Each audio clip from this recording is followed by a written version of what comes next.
I never imagined I'd be the woman telling this kind of story. Not in my wildest dreams or nightmares. But here I am, standing in the middle of a life I never planned, feeling things I was never supposed to feel. My name is Claire Bennett, and I live in a quiet town in Oregon, not too far from the coast. I used to be a woman of structure, organized, responsible, someone who played by the rules. I worked as a high school guidance counselor for years, the kind of woman who gave advice to others and followed it herself. But life doesn't care about your plans. It has a way of twisting everything when you least expect it. I was 28 when I took in Eli. My best friend Amanda died suddenly in a car crash, and in an instant, her 5-year-old son became my entire world. She had no family left. It's no father for him, just me. So I did what any decent person would do. I became his guardian. I raised him like he was my own. We lived in a little 2-bedroom house with hardwood floors and an old fireplace that smoked more than it burned. I made his lunches, went to his soccer games, sat up with him during thunderstorms when he was too scared to sleep alone.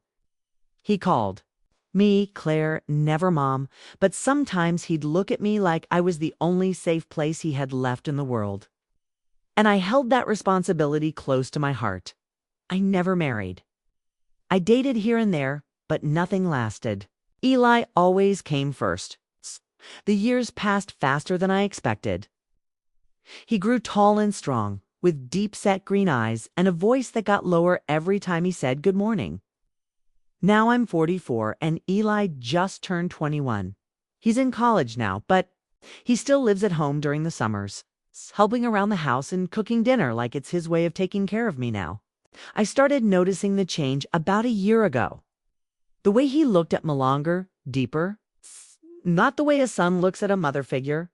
No, this was something else. Something that made me feel things I tried to push down. I'd find him watching me as I folded laundry or brushed my hair. Once I came downstairs in a robe, not thinking much of it, and I caught his eyes lingering too long.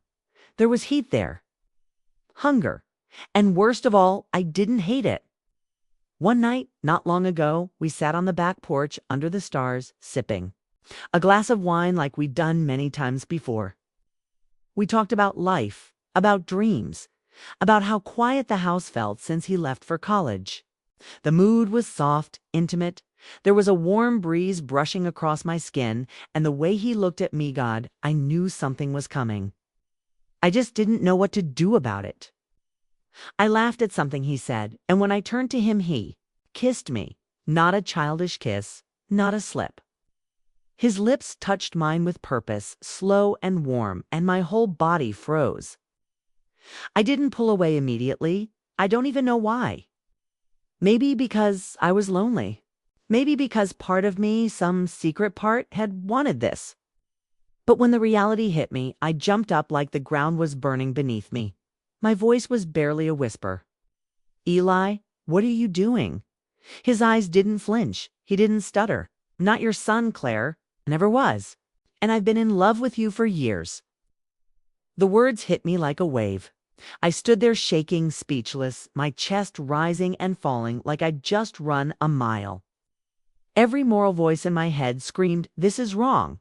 But there was another voice, quieter, deeper, that said, "This is real." I didn't sleep that night. I lay in bed trying to make sense of it, all of my feelings of his, of what we'd done. I told myself it was a mistake, that it couldn't happen again. But under that guilt was something darker, something more dangerous. I wasn't just afraid of what we did. I was afraid of how much I liked it. That kiss didn't come from nowhere. It came from something we had both been pretending not to feel. And now, we couldn't pretend anymore. Asterisk, the days after that kiss felt like walking through a thunderstorm in slow motion every second, thick with tension. Every silence louder than words.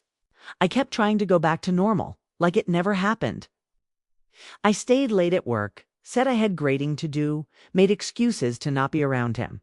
But he wasn't hiding. Eli stood firm in what he felt. Bold, direct. So unlike the boy I raised, he was a man now, and he looked at me like he saw through every wall I tried to build. One morning, he came into the kitchen while I was pouring coffee. I didn't even look up, but I felt the weight of his presence, the heat of his stare. I meant what I said, he said quietly, as if I didn't already know. I'm not a kid anymore, Claire. I know what I want. I want you. My hand trembled slightly as I set down the mug. I finally looked at him. His eyes didn't flinch. I wanted to yell, to scold him, to remind him that I practically raised him. But the words wouldn't come. Instead, all I could think about was how my body had reacted to his touch, how my lips still remembered the feel of his. I told myself over and over it was wrong. It crossed lines. But emotions don't care about rules. Love doesn't care about age gaps or titles or what people will think. And Elahi wasn't acting like some confused college boy. He looked at me with the intensity of a man who had waited long enough. Every little thing became harder: cooking dinner, watching TV, even sitting on the same couch. The air between us was thick with want, like we were one step away from breaking every rule again. Then came the night everything changed. A storm had rolled in, knocking out the power.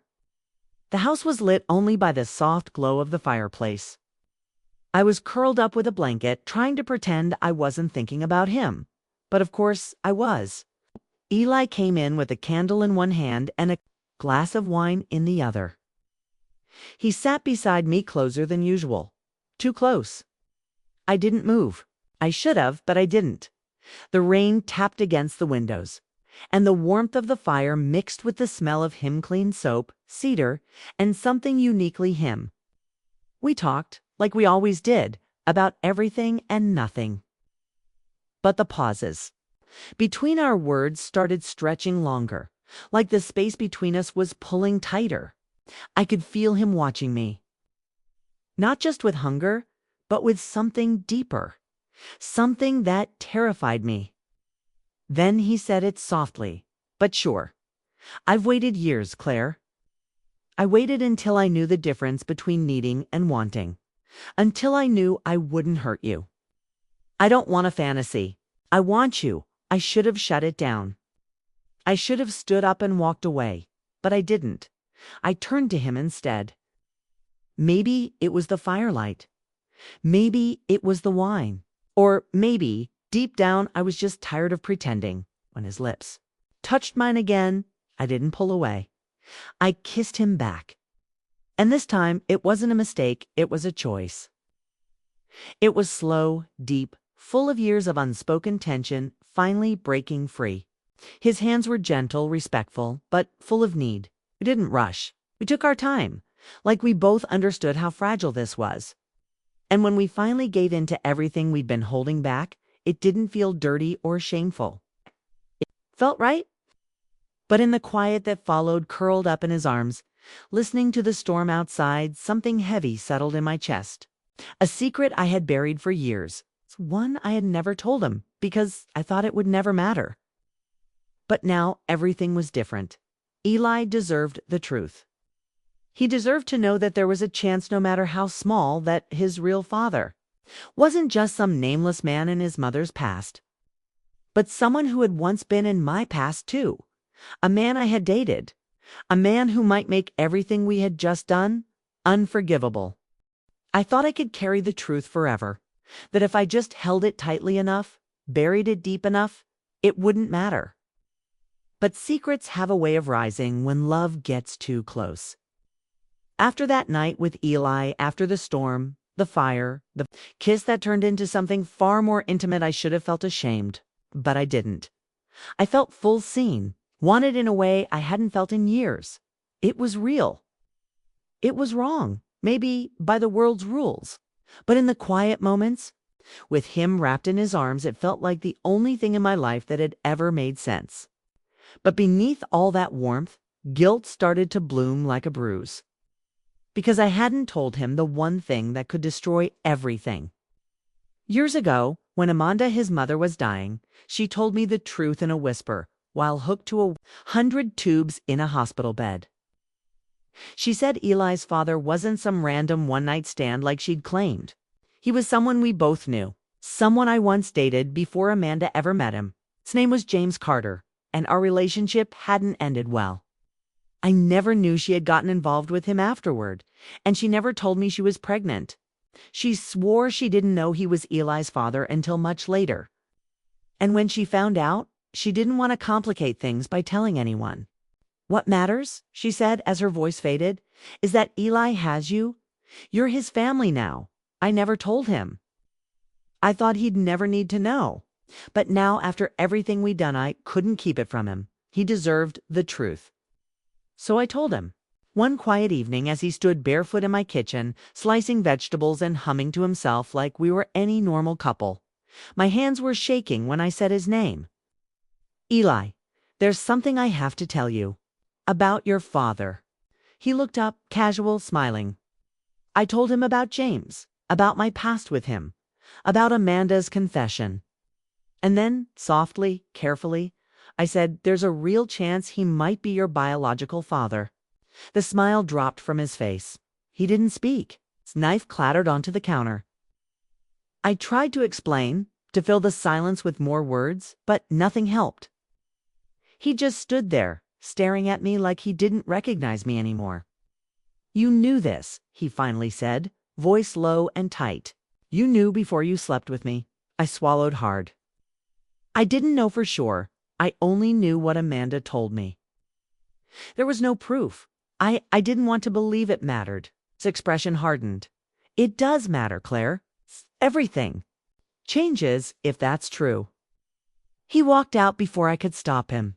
No yelling, no slamming doors, just silence. A silence that stretched into days, then weeks. He didn't call. He didn't come home. I couldn't eat, couldn't sleep. I kept replaying everything in my mind, the way he looked at me before he left, the way I felt in his arms that night, the way I should have told him the moment I knew. But I hadn't, because I was scared. Scared to lose what we had. Scared that this fragile, beautiful thing between us would shatter if touched by the truth.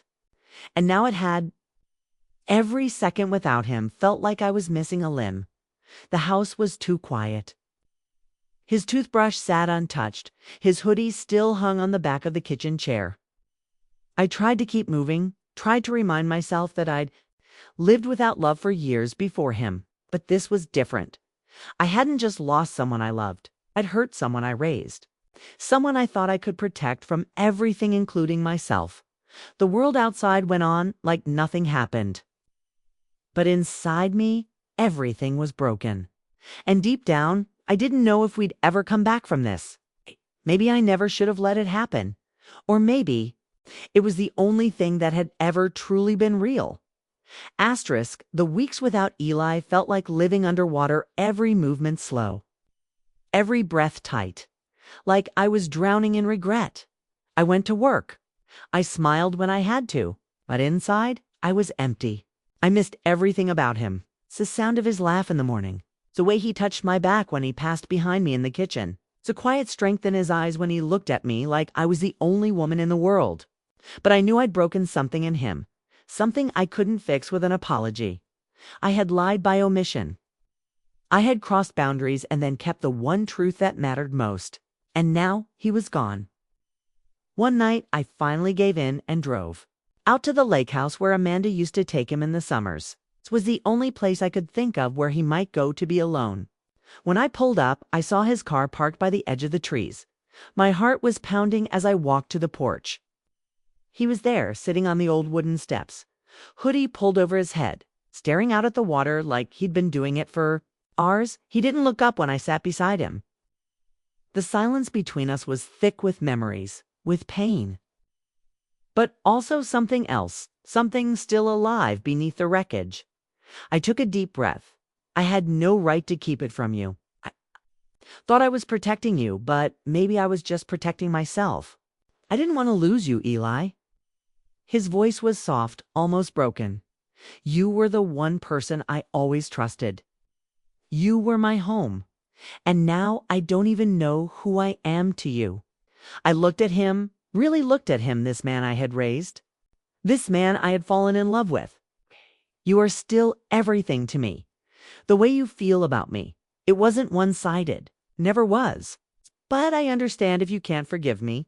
He finally turned to face me, and his eyes were full of everything I feared, hurt, confusion, but still love. I did a DNA test, he said suddenly. I had to know.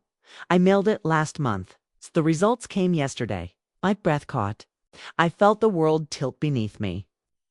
And I asked, barely able to speak. He held my gaze. James isn't my father. Relief hit me like a wave, followed instantly by guilt. Eli, I'm so sorry for putting you through that.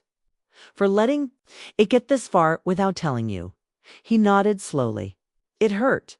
Yeah, but it doesn't erase everything we've been through. It doesn't erase the fact that I love you, that I want you, still. I could hardly believe what I was hearing. My heart cracked wide open.